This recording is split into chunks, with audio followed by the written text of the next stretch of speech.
وبعد ما كتبنا الرقم بتاعنا بالشكل ده ندوس على كلمة ينسحب.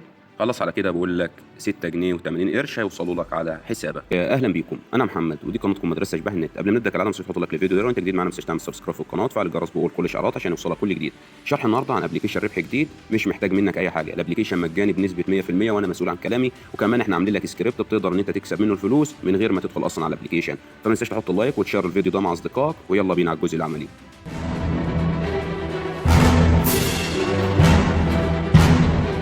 اهلا بيكم في الجزء العملي. مبدئيا يا شباب كل اللي علينا ان احنا ننزل على اول كومنت مثبت، هتلاقي رابط هتدوس عليه هيبتدي يحولك للواجهه اللي حضرتك شايفها دي. هنا بيقول لك فاني كاش ميك ماني لايك كريزي. بعد كده كل اللي علينا ان احنا نضغط على كلمه تثبيت الان. بعد كده المفروض ان احنا نحمل الابلكيشن، مفيش مشكله. كل اللي علينا من هنا بس ان احنا نقول له التحميل الان. بعد كده بتبتدي تحمل الابلكيشن عندك على الموبايل الخاص بيك بالشكل ده، او لو حولك على متجر بلاي مفيش مشكله عندك، في كلتا الحالات سيان بالنسبه لك. كل عليك بس ان انت هتبتدي تحمل الابلكيشن. اول ما الابلكيشن يتحمل معاك هتبتدي ان انت هنا تقول له اوبن، هتبتدي تنتظر لحظات. خلاص على كده تعمل له انستول او تثبته على الجهاز الخاص بيك بالشكل ده.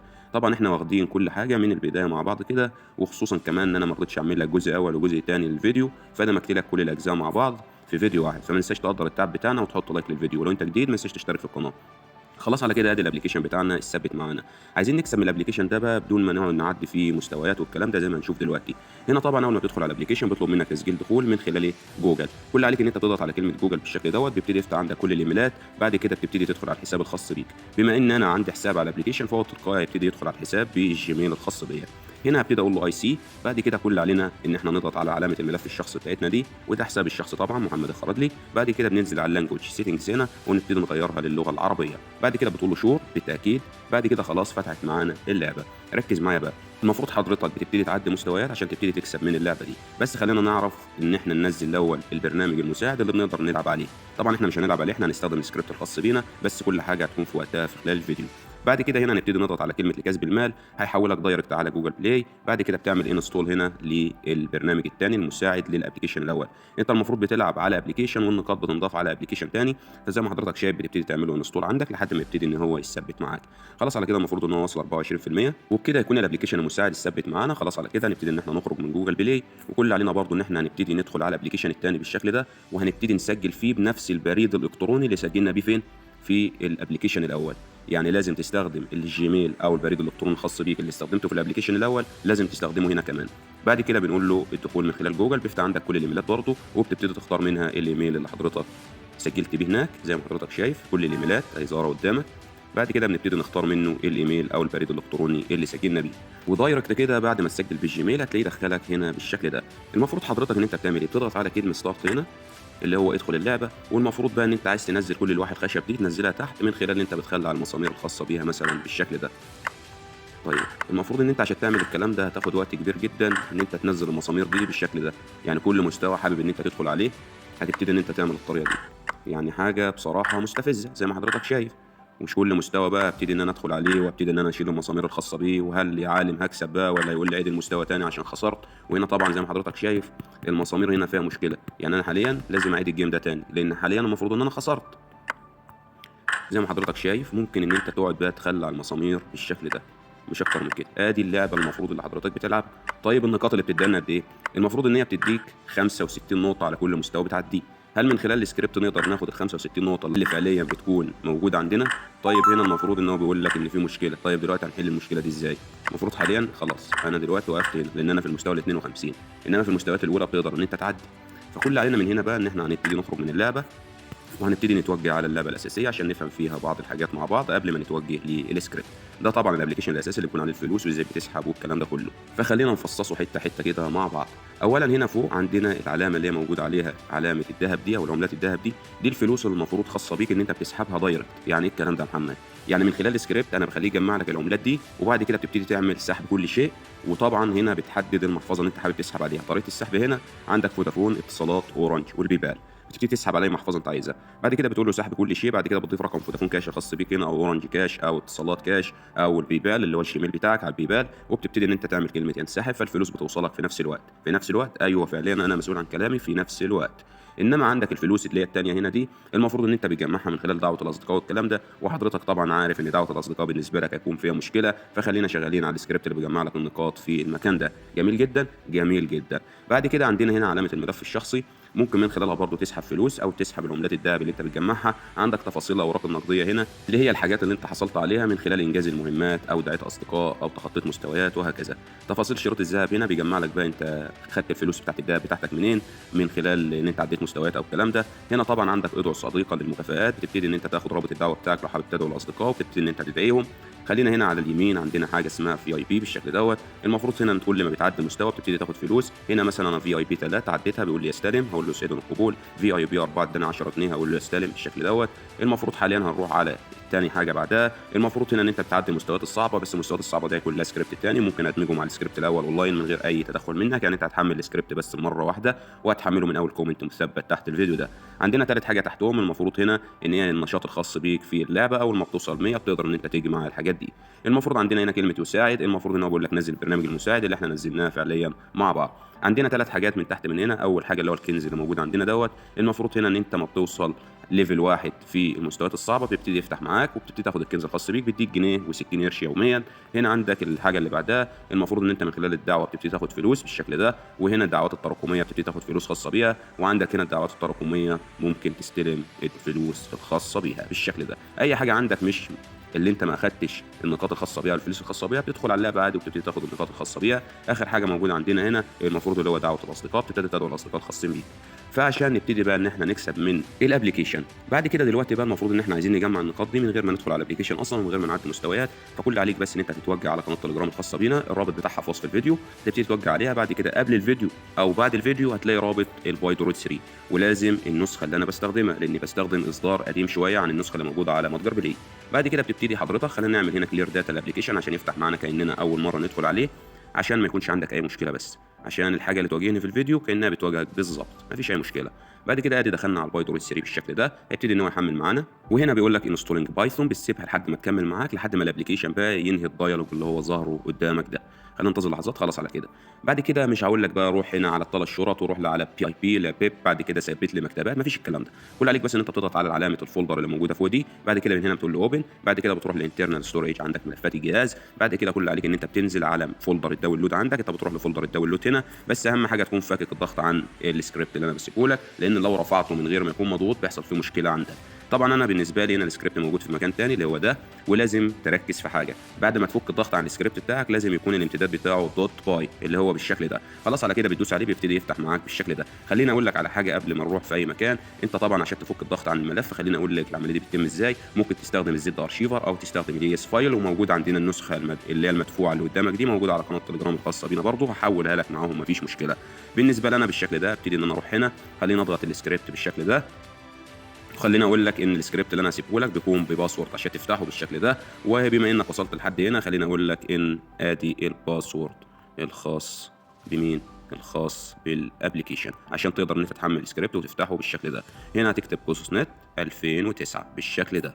ادي المفروض الباسورد الخاص بفك الضغط. بعد كده كل اللي عليك ان انت بتقول له اوكي. خلاص على كده الملف انت بتحمله بالصيغه اللي هي موجوده فوق دي. يعني الملف عندك بينزل بالصيغه اللي هي بتكون بصيغه زد اي بي بالشكل ده. خلينا نحذف الكلام ده اللي هو السكريبت الاساسي. بعد كده بنبتدي نضغط ضغطه طويله هنا. بعد كده بنروح للثلاث نقط دول. بعد كده بنقول له اكستراكت تو. بعد كده بنقول له اوكي. هنا طالب منك الباسورد. ادي الباسورد بالشكل ده جوس نت 2009. بعد كده بنقول له اوكي. خلاص فتح معانا وبندخل كده على الابلكيشن. بعد كده عادي اللي انت هتضيفه فين في البايدرويد 3. خلاص على كده عرفنا ازاي بنفك الضغط الخاص بالملف اللي احنا بنحمله او السكريبت بتاعنا. بعد كده بنتوجه على بايدرويد 3 وبنبتدي نضيف الملف بتاعنا عادي خالص من خلال الفولدر اللي احنا فاكين الضغط عنه، مفيش اي مشاكل عندنا. خلاص ضفنا السكريبت بيظهر معانا بالشكل ده. نبتدي نشغل السكريبت بتاعنا. نبتدي ننتظر لحظات. فدايركت كده يبتدي السكريبت بتاعنا يثبت لنا كل المكتبات اللي احنا محتاجينها لحد ما يفتح معانا. زي ما حضرتك شايف تحس ان انت في مسلسل مستر روبوت اللي هو بقى ايه شغل الجماعه اللي هم ما فيش منهم اتنين، اهو بيحمل لوحده زي ما حضرتك شايف وبيبتدي يشتغل. دي مكتبات البايثون طبعا ما فيهاش اي حاجه مخالفه او فيها اي حاجه تضر حضرتك، لان احنا في هدفنا في الاول وفي الاخير اللي هو افادتك. فبعد كده بنتظر لحظات لحد ما كل المكتبات تبتدي ان هي تثبت معايا زي ما حضرتك شايف.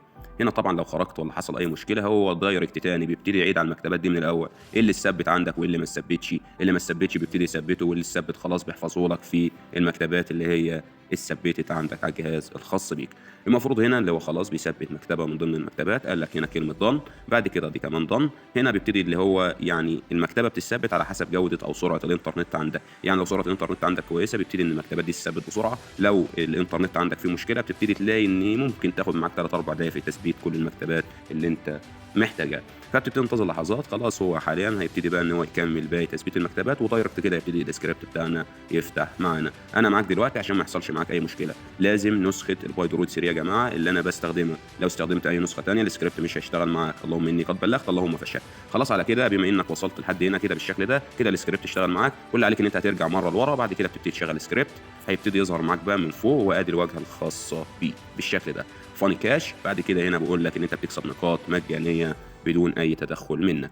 طيب المفروض هنا بقول لك هات توكن، ايه التوكن دوت؟ فهنا لازم نتوجه بقى للبرامج الثانيه اللي معانا، وهنا ابلكيشن ال HTTP كاناري. وبعد ما توجهنا على ابلكيشن HTTP كاناري، ركز معايا بقى. اولا لو مش عارف ازاي تثبت ال HTTP كاناري او الريكابل عندك اللي هو الاصدار الحديث من HTTP كاناري، فارجع للفيديو اللي في وصف الفيديو، هيعرفك ازاي تسجل في الحسابين او النسختين، ان انت تعمل دخول هنا وتثبت الشهاده، وتعمل دخول هنا وتثبت الشهاده. خلينا ندخل على HTTP كاناري بالشكل ده. بعد كده خلاص انا شرح كل حاجه تخص الابلكيشنات دي بالتفصيل الممل في فيديو كامل. طبعا اكيد ما سمحتش الفيديو، مع ان الاجانب كلهم هم اللي هتلاقيهم اصلا بيسمعوا الفيديو وبعتوا لي على المعرض بتاعي كمان عشان يعرفوا اكتر عن الابلكيشن ده. بعد كده من هنا بنقول له سكيب، والمفروض هنا ما تعملش سكيب، هنا المفروض انت بتثبت الشهاده الخاصه بالابلكيشن بتاعك بالشكل ده. بعد كده بتقول له سيف. طبعا في اللي هو الاصدارات العاليه من الاندرويد ما بتدعمش الكلام ده، فلازم ترجع للفيديو. بعد كده بتقول له سكيب، هيفتح معاك بالشكل ده. كل اللي علينا بس ان احنا نضغط على علامه الزائد اللي موجوده دي، او نسحب الشاشه كده من الثلاث شرط اللي فوق. بعد كده بنقول له التارجت ابس. بعد كده بنحدد من هنا فاني بالشكل ده كاش، وبتبتدي تنتظر لحظات لحد ما خلاص يبتدي نبحث عنهم، وبتضيف الاثنين دول اللي هو الابلكيشن الاساسي والابلكيشن المساعد بالشكل ده. طبعا الناسخ برضه بتعمل نفس الكلام ده، مفيش اي اختلاف عندك. بعد كده بتبتدي تدوس على علامه التشغيل اللي موجوده دي، وبتبتدي تخرج. ادي الابلكيشن الخاص بينا. خلينا من هنا نعمل حاجه بسيطه، نوقف اليو دي بي الخاص بينا من خلال السيتنجز من هنا. بعد كده بتحدد على خيار ال HTTPS اونلي بالشكل ده. خلاص على كده المفروض ان الشهاده بتاعتنا ايه انستول، تمام جدا. بعد كده بنبتدي ان احنا نشغل الابلكيشن الخاص بينا، وبنبتدي نخرج. بعد كده بتروح على الابلكيشن ده، الابلكيشن اللي عليه علامه المسمار اللي هي المسامير اللي موجوده قدامك دي، بتبتدي تدوس عليه، وبتبتدي تنتظر لحظات لحد ما الابلكيشن بيبتدي يفتح معاك. طيب ادي الابلكيشن بدا ان هو يفتح معايا، هنتظر لحظات. خلاص على كده فتح معايا، انتظر لحظات، مفيش اي مشكله عندك، انتظر. خلاص على كده فتح معاك. كل اللي عليك ان انت بتضغط على كلمه ستارت من المكان ده، وبتبتدي ترجع لل HTTP كاناري بالشكل ده وتوقفه.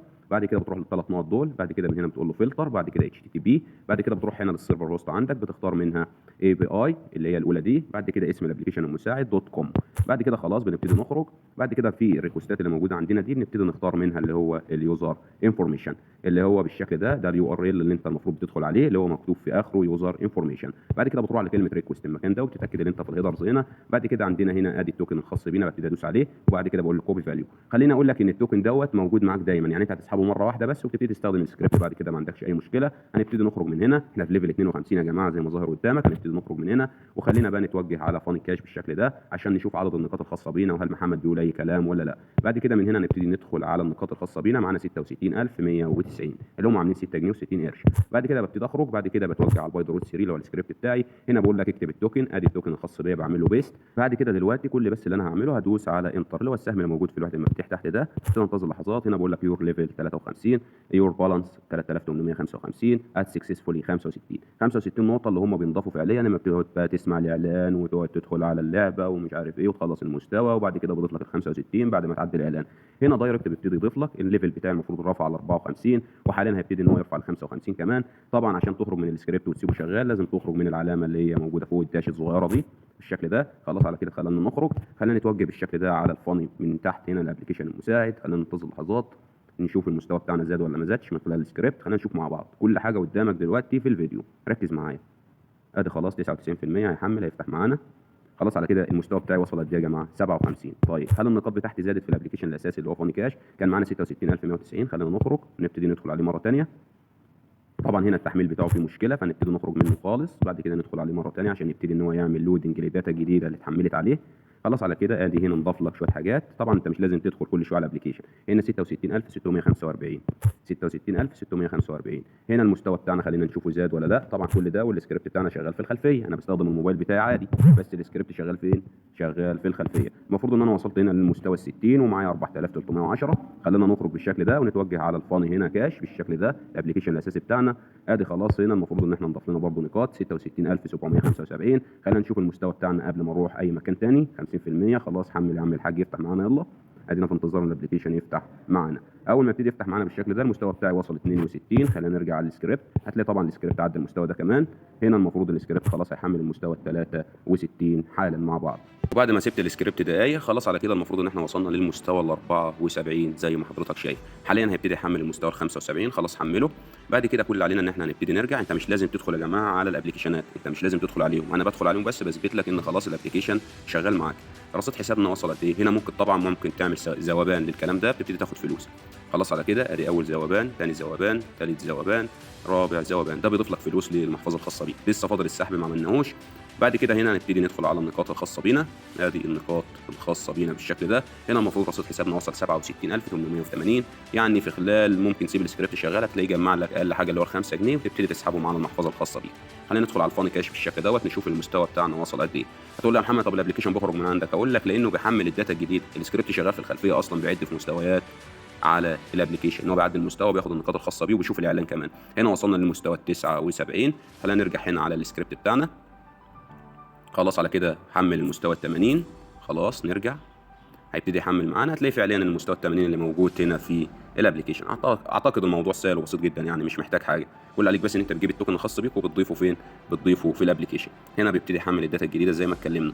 انت مش لازم، بكررها اكتر من مره، مش لازم تدخل على الابلكيشن كل شويه. ده اللي يهمك بس ان هو يضيف لك النقاط عندك مش اكتر من كده، يعني سيب السكريبت شغال. هنا وصلنا لمستوى ال 82. جميل جدا جميل جدا. تعال نسحب بقى الفلوس الخاصه بينا. كل اللي عليك ان انت بتروح على الابلكيشن الاساسي اللي هو فاني كاش.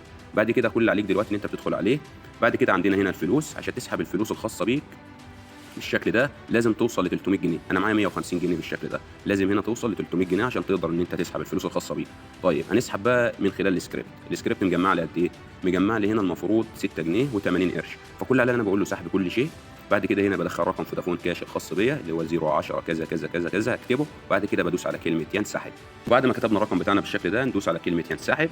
خلاص على كده بقول لك 6 جنيه و80 قرش هيوصلوا لك على حسابك. خلاص جميل جدا. هنا ادي ندخل على كلمه الانسحاب، وادي هنا كلمه الانسحاب بالشكل ده على فودافون، والمفروض ان هي تدينا كلمه ناجح. اول ما توصلنا هسيبها لك في نهايه الفيديو السحب الخاص بيا. لحد هنا بكون انتهيت. ما تنساش تحط لايك للفيديو. انت جديد معانا ما تنساش تعمل سبسكرايب في القناه. عرفوني في الكومنتس المشاكل اللي واجهتكم عشان نقدر نحلها ان شاء الله لو هيكون في فيديو تاني. واشوفك في الفيديو الجاي على خير. سلام يا قمر.